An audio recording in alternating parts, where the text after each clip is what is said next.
नमस्कार, उत्तराखंड की खबरों में आपका स्वागत है। मैं हूं मनोज मानस। खबरों का रुख करेंगे उससे पहले देख लेते हैं इस वक्त की अहम सुर्खियां।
पद हैं, उसमें सदस्य ग्राम पंचायत, प्रधान ग्राम पंचायत, सदस्य क्षेत्र पंचायत और सदस्य जिला पंचायत। ये इन चारों पदों के लिए वोट डाले जाएंगे। प्रत्येक बूथ पर 4 मतपत्र होंगे और चारों पदों के अलग अलग मतपत्र होंगे। जो पद हैं उनकी जो संख्या है वो भी मैं आपको बता देता हूं। सदस्य ग्राम पंचायत के लिए 55,587 पद हैं। प्रधान ग्राम पंचायत के 7,499 पद हैं। सदस्य क्षेत्र पंचायत के 2,974 पद हैं और सदस्य जिला पंचायत के 358 पद हैं। 358 सदस्य ग्राम पंचायत 55,587, प्रधान ग्राम पंचायत 7,499, सदस्य क्षेत्र पंचायत 2,974 और सदस्य जिला पंचायत 358। इस प्रकार ये एक बड़ा वृहद कार्यक्रम है। कुल 66,418 जनप्रतिनिधियों का चयन इसमें। राज्य निर्वाचन आयोग ने जारी किया कार्यक्रम। प्रदेश में ग्रामीण क्षेत्रों में लागू हुई आचार संहिता 47.70 लाख मतदाता करेंगे मताधिकार का प्रयोग। 2 चरणों में होंगे पंचायतों के चुनाव। प्रथम चरण 25 जून से नामांकन की प्रक्रिया शुरू। 29 जून से 1 जुलाई तक नामांकन पत्रों की जांच। 2 जुलाई को नाम वापसी, 3 जुलाई को चुनाव चिन्ह आवंटन, 10 जुलाई को मतदान। द्वितीय चरण 25 से 28 जून तक नामांकन प्रक्रिया, 29 जून से 1 जुलाई तक नामांकन पत्रों की जांच, 2 जुलाई को नाम वापसी, 8 जुलाई को चुनाव चिन्ह आवंटन, 15 जुलाई को मतदान, 19 जुलाई को मतगणना। राज्य चुनाव निर्वाचन द्वारा घोषित अधिसूचना पंचायत चुनाव को लेकर कर दी गई है। वहीं अब विपक्षी दल भी पंचायत चुनाव की तैयारी को लेकर जीत का दावा करते नजर आ रहे हैं। कांग्रेस लगातार पंचायत चुनाव में लेट लतीफी करने का आरोप भाजपा सरकार पर लगाने के साथ साथ अभी भी चुनाव घोषणा को लेकर सरकार पर संदेह जता रही है। कुल मिलाकर भाजपा ने भी अब विपक्षी दलों को इस बात के लिए सचेत कर दिया कि मैदान में आएं और जीत कर दिखाएं। देखिए, चुनाव 2 चरणों में मैं ये समझता हूँ। उत्तराखंड क्रांति दल का मानना यह है कि ये चुनाव एक ही चरण में होना चाहिए था। सरकार पहले तो इस चुनाव को करने के लिए तैयार नहीं थी, आनाकानी कर रही थी। बहुत पैतरेबाजी सरकार ने इसमें बरती, कभी प्रशासनिक अधिकारों को लेकर, कभी कोर्ट के अंदर हलफनामा देकर इसे हमेशा टालने की कोशिश करती रही।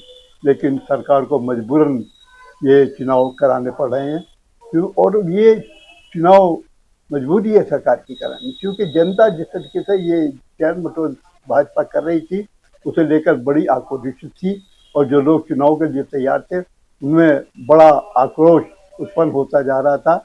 मजबूरन सरकार को ये चुनाव घोषित करने पड़े। उत्तराखंड क्रांति दल पहले से कहता रहा है कि स्थानीय चुनाव आयोग ने पंचायत चुनावों की घोषणा की है। कांग्रेस पार्टी तो पहले से ही चुनाव कराए जाने की मांग कर रही थी। सरकार ने ही जो है पंचायतों को प्रशासकों के हवाले किया हुआ था। इससे जनता में भी आक्रोश बढ़ रहा था। अब देखते हैं कि जो कार्यक्रम पंचायत स्थानीय चुनाव आयोग ने जारी किया है उस हिसाब से समय पे चुनाव होते हैं या अभी भी जो है इसमें कोई दांव पेंच सरकार फंसाती है, क्योंकि माननीय हाईकोर्ट में भी तमाम प्रकरणों पर सुनवाई चल रही है। जिस तरीके से पंचायतों का आरक्षण निर्धारित किया गया है उस पर जो है तमाम लोगों को पहले से ही आपत्तियां हैं, और जिस तरीके से रोटेशन को शून्य किया गया है ये किसी की समझ में नहीं आ रहा है। लेकिन पंचायत चुनाव के लिए कांग्रेस पार्टी पहले से ही तैयार थी, और मेरा पूरा विश्वास है कि पंचायत चुनाव में हम भारतीय जनता पार्टी को पटकनी देने में कामयाब होंगे। क्योंकि देखिए, उत्तराखंड राज्य के समस्त जनपदों में अब आज से हमारी अधिसूचना जारी हो चुकी है जिला पंचायत के चुनाव को लेकर के। और जिस तरीके से विपक्ष हल्ला मचा रहा था, चुनाव नहीं करना चाहते, अब चुनाव शुरू हो चुका है। अब मैदान में आए विपक्ष और देखे चुनाव किस तरीके से होगा तमाम संसाधनों के साथ में, क्योंकि ये बैलेट पेपर से चुनाव होता है। इस चुनाव को बहुत ही शांति तरीके से करने के लिए हमारी अधिसूचना भी जारी हुई है। हमारे तमाम कर्मचारी, हमारे जितने भारतीय जनता पार्टी संगठन के कार्यकर्ता होंगे चुनाव में जाएंगे। अपने समर्थित जो कार्यकर्ता होंगे जो चुनाव लड़ रहे होंगे, क्योंकि इसमें क्षेत्र पंचायत, जिला पंचायत, ग्राम सभा, बीडीसी मेंबर, तमाम सभी लोग चुनाव की प्रक्रिया में हिस्सा लेने का काम करेंगे। और अधिसूचना जारी हो चुकी है। तमाम इन सारी चीज़ों को देखते हुए भारतीय जनता पार्टी पूरी तरीके से चुनाव को लेकर के संतुष्ट है और तैयार है। तमाम कार्यकर्ता अपने प्रत्याशी को, जो समर्थित प्रत्याशी होगा, उसको जिताने का काम करेंगे। त्रिस्तरीय पंचायत चुनाव को लेकर शासन के दिशा निर्देशों पर प्रशासन और राज्य निर्वाचन आयोग ने अपनी तैयारियों को पूरा कर लिया है। साथ ही आरक्षण की प्रक्रिया पूरी कर ली गई है। राज्य निर्वाचन आयोग को भी भेज दिया गया है। ऐसे में पंचायती राज सचिव की ओर से चुनावी अधिसूचना 21 जून को जारी होने के बाद अब जिला निर्वाचन अधिकारी 23 जून को चुनाव की सूचना जारी करेंगे। जारी अधिसूचना के अनुसार प्रदेश में 2 चरणों में पंचायत चुनाव कराए जाएंगे। साथ ही 19 जुलाई को एक साथ मतगणना होगी। तमाम राजनीतिक पार्टियां जीत का दावा भर रही हैं, जिसको आगामी 2027 के चुनाव से पहले सेमीफाइनल के तौर पर भी देखा जा रहा है। Uttarakhand desk report. अब बढ़ेंगे अगली खबर की ओर। देहरादून में 11वें अंतर्राष्ट्रीय योग दिवस पर राष्ट्रपति द्रौपदी मुर्मू ने देहरादून में एकत्रित जनसमूह को संबोधित किया। उन्होंने कहा कि योग सिर्फ व्यायाम नहीं बल्कि आत्मिक और मानसिक शुद्धि का मार्ग है। राष्ट्रपति ने सभी नागरिकों से अपील की है कि वे योग को रोजमर्रा की जिंदगी में शामिल करें।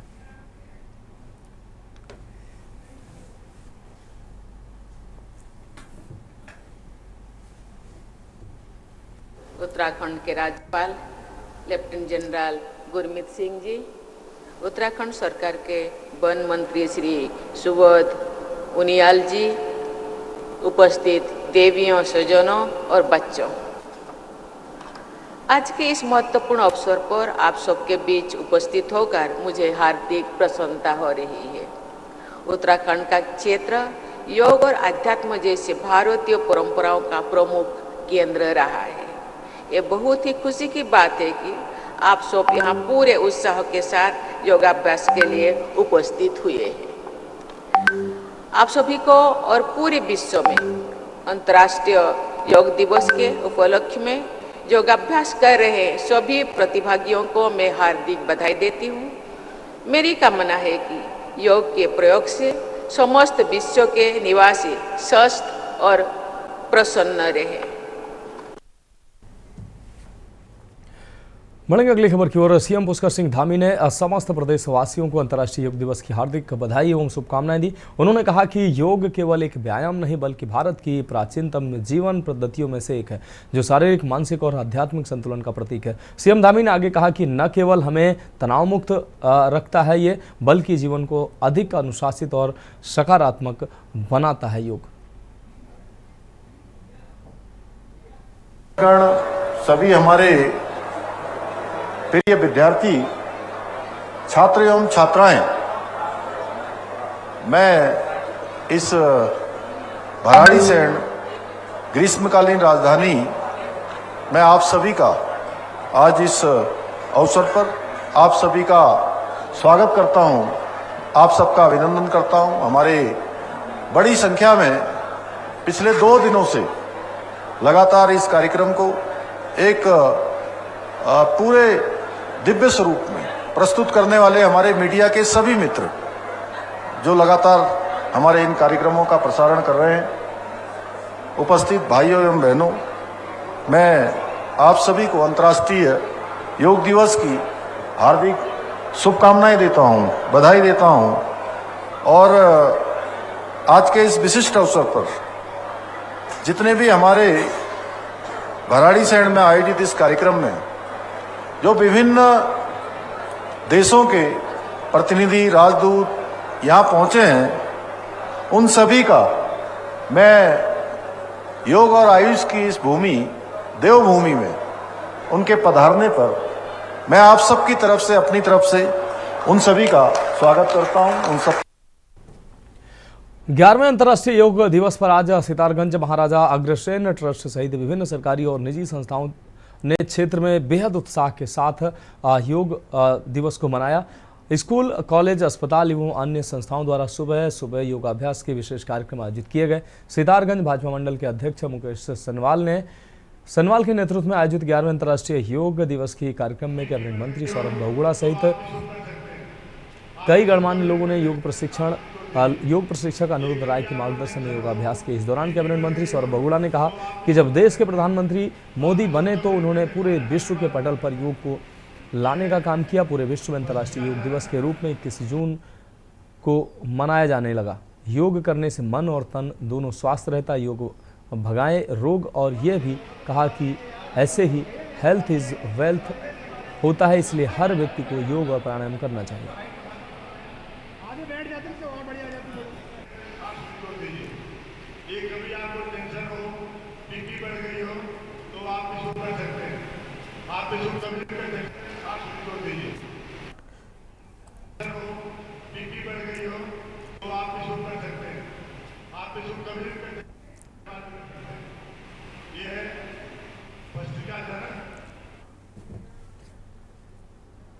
बढ़ेंगे अगली खबर की ओर। बागेश्वर जिले में 11वां अंतर्राष्ट्रीय योग दिवस बहुत ही शानदार तरीके से मनाया गया। आयुष विभाग द्वारा जिले के सभी तहसील, ब्लॉक आदि जगहों पर योग शिविरों का आयोजन किया गया। सरयू गोमती संगम तट पर जिलाधिकारी, स्थानीय विधायक सहित अधिकारियों, जनप्रतिनिधियों के द्वारा सामूहिक रूप से योग दिवस मनाया गया। इसके अलावा जिले के विभिन्न वेलनेस केंद्रों पर भी योग दिवस पर साधक जुटे।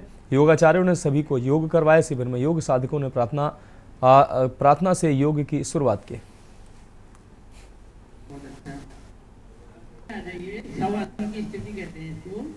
उपलक्ष्य में आज जनपद के अंतर्गत कई जगहों पे कई स्थलों पर योग शिविर का आयोजन किया गया है। उसी के क्रम में बागेश्वर में भी आयोजन किया गया था, जिसमें काफ़ी बड़ी संख्या में लोगों के द्वारा प्रतिभाग किया गया है। और योग का प्रचार प्रसार करने के लिए हम जनपद के अंतर्गत अन्य कई सारे कार्यक्रम भी आयोजित कर रहे हैं, जो विगत 2 माह से ही चल रहे हैं।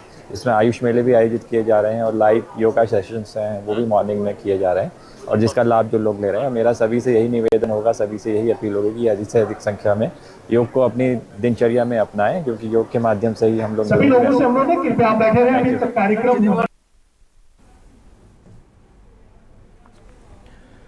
पौड़ी गढ़वाल में अंतर्राष्ट्रीय योग दिवस पर जिले के आपको बता दें राशि स्टेडियम में योगाभ्यास कार्यक्रम का आयोजन किया गया है। आपको बता दें योग निदेशकों ने प्रतिभागियों को योगासन सिखाए। इस दौरान राशि स्थित स्पोर्ट्स स्टेडियम में योगाभ्यास में जुटे लोगों ने 11वें अंतर्राष्ट्रीय योग दिवस के अवसर पर जिले भर में योगाभ्यास किया। योगाभ्यास में जनप्रतिनिधियों व विभिन्न विभागों के अधिकारियों, कर्मचारियों, शिक्षकों, छात्र छात्राओं और स्थानीय लोगों ने प्रतिभाग किया।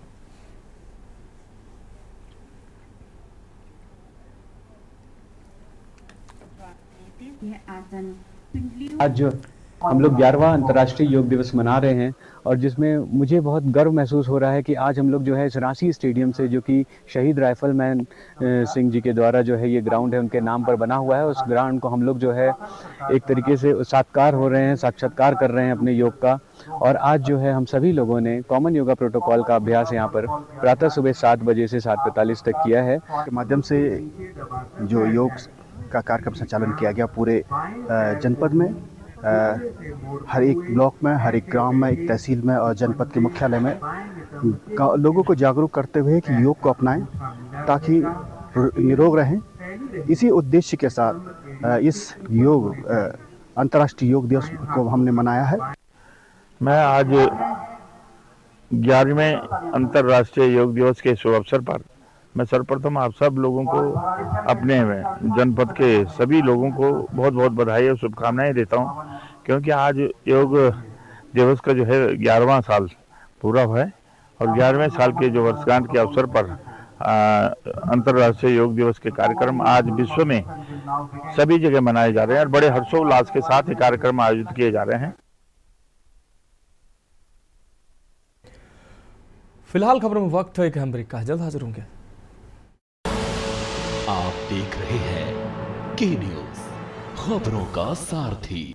ब्रेक के बाद उत्तराखंड की खबरों में एक बार फिर से आपका स्वागत है। रुक करेंगे अगली खबर का खबर विकासनगर से, जहां योग दिवस के मौके पर विकासनगर क्षेत्र में विभिन्न जगहों पर योग शिविर का आयोजन किया गया, जिसमें युवाओं, शिक्षकों व छात्र छात्राओं द्वारा बुजुर्ग व्यक्तियों ने भी इसमें शिरकत की। विकासनगर अंतर्गत द सेपियंस स्कूल, निरंकारी भवन और हनुमत धाम आदि जगहों पर आयोजित इस कार्यक्रम में स्थानीय जनप्रतिनिधियों ने भी शिरकत की। इस कार्यक्रम में क्षेत्रीय विधायक मुन्ना सिंह चौहान ने मानव जीवन में योग को एक अहम हिस्सा बताते हुए जनता से इसे दैनिक जीवन का हिस्सा बनाने का आह्वान किया।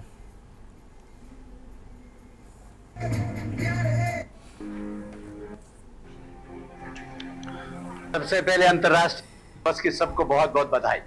करो योग, रहो निरोग, जैसा मैडम सप्रा ने कहा।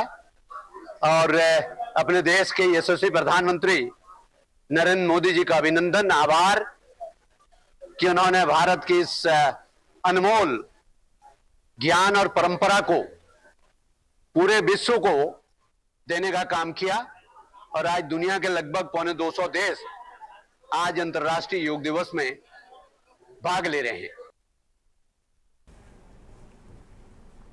खबर विकासनगर से, जहां कांग्रेस के कद्दावर नेता और पार्टी के प्रदेश उपाध्यक्ष आर्येंद्र शर्मा आक्रामक रूप में नजर आए, जहां उन्होंने त्रिस्तरीय पंचायत चुनाव आरक्षण प्रणाली पर सवालिया निशान लगाते हुए विभिन्न मुद्दों पर प्रदेश की भाजपा सरकार को घेरने की कोशिश की। दरअसल आज आर्येंद्र शर्मा ने सेलाकुई में आयोजित पत्रकार वार्ता के दौरान पत्रकारों को संबोधित करते हुए पचवादून क्षेत्र में बढ़ते अवैध खनन, नशा तस्करी, क्षेत्र में स्थापित विभिन्न स्थानों में स्थानीय बेरोजगारों को रोजगार न मिलने जैसे अहम मुद्दों को रखते हुए इसका जिम्मेदार प्रदेश की भाजपा सरकार को ठहराया। साथ ही उन्होंने त्रिस्तरीय पंचायत चुनाव के लिए ये आरक्षण को नियमाविरुद्ध करार दिया। आर्येंद्र शर्मा ने कहा कि सरकार ने पंचायतों के लिए आरक्षण तय करने में पारदर्शिता नहीं बरती है।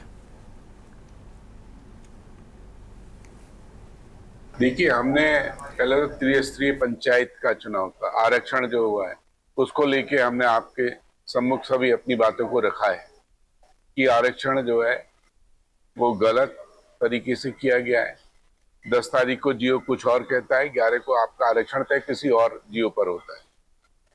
तो इसमें घोर अनियमितताएं हैं। सरकार की मंशा क्या है ये सरकार स्पष्ट करे।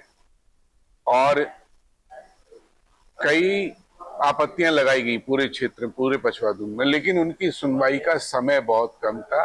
आपने उनकी सुनवाई खाली फॉर्मेलिटी की है, उनको ध्यानपूर्वक और कानूनी रूप से आपने नहीं सुना। दूसरी हमारी मांग थी कि यहाँ पर नशाखोरी बहुत तेजी से बढ़ रही है, इस पर शीघ्र कार्रवाई की जाए और कानून व्यवस्था को और जो है वो मजबूत किया जाए कि कानून व्यवस्था की स्थिति बिगड़ रही है।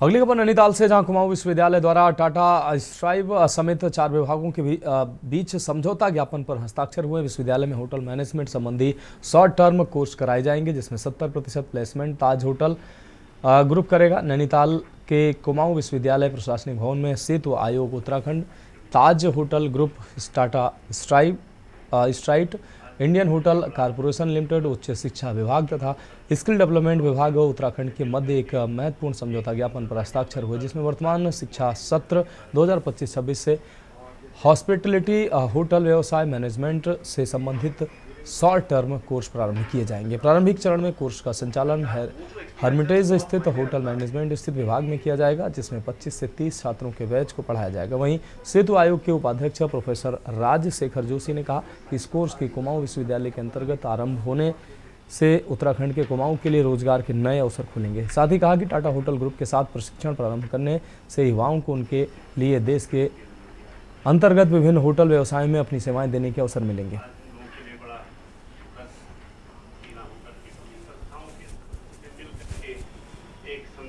में एक बड़ा ऐतिहासिक MOU है, क्योंकि इसमें सरकार के विभाग, एकेडमिक इंस्टीट्यूशन, टाटा ग्रुप जैसी प्रतिष्ठित संस्थाएं और प्रदेश का जो नीति आयोग, सेतु आयोग है, सबने मिलकर इसको बनाया है।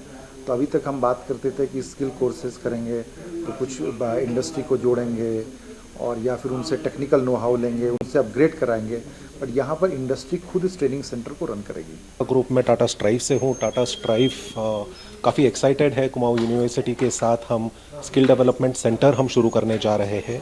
ये skill development centre hospitality industry पे फोकस्ड होगा। हॉस्पिटैलिटी बोले तो होटल इंडस्ट्री पे फोकस स्किल डेवलपमेंट सेंटर है, जहाँ पे 3 अलग अलग कोर्सेज चलाए जाएंगे। ये कोर्सेज उन बच्चों के लिए है जिनके पास नौकरी नहीं है और जो नौकरी करना चाहते हैं, जिनको स्किल कौशल्य की आवश्यकता है। MOU है, सेतु आयोग, Kumaon university and Tata strive main party है एंड गवर्नमेंट के 3 ऑफिसेज हैं जिनके बीच में ये MOU होना जा रहा है। आपका जैसा सवाल था कि यूनिवर्सिटी के लिए कितना फ़ायदेमंद है, तो मेरे ख्याल में यूनिवर्सिटी का फ़ायदे का मतलब स्टूडेंट्स का फ़ायदा है हमारे। सो जैसा कि आप लोगों को पता है कि यहाँ पर स्किल जो है स्टूडेंट्स का हमारा बहुत लो रहता है एंड होटल मैनेजमेंट एक ऐसा एरिया है जो मुझे लगता है कि सबसे ज़्यादा जॉब उसमें है।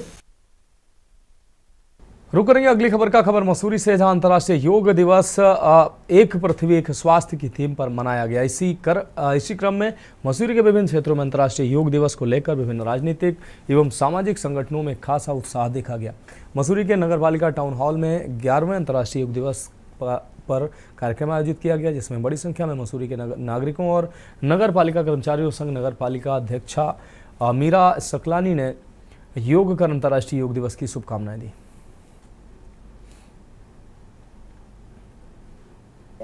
सबसे पहले तो योग दिवस की पूरी मसूरी वासियों को, उत्तराखंड वासियों को, पूरे देश को बहुत बहुत शुभकामनाएं।